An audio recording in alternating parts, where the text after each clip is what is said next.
সময় ওকে হারাইতে হবে না, আমি কখনো ভাবি নাই।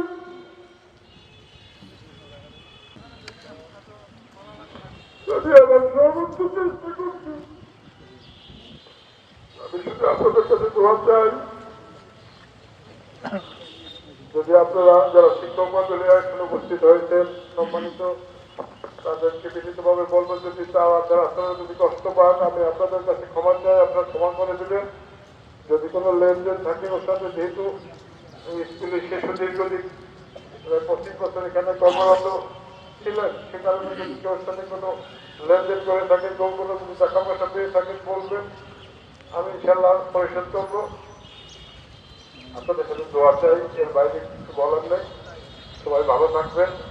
যদি ন্যায় অন্যায় করে থাকে মাফ করে দেবেন। কেউ আচরণে যদি কোনো কষ্ট পেয়ে থাকেন, কোনো গার্ডিয়ান যদি চান, যদি আসেন, আপনাদের যদি কোনো ভুল বোঝা হয়ে থাকে, আমি আপনাদের কাছে ক্ষমা চাই, ক্ষমা করে দেবেন। সবাই ভালো থাকবেন। আসসালামু আলাইকুম।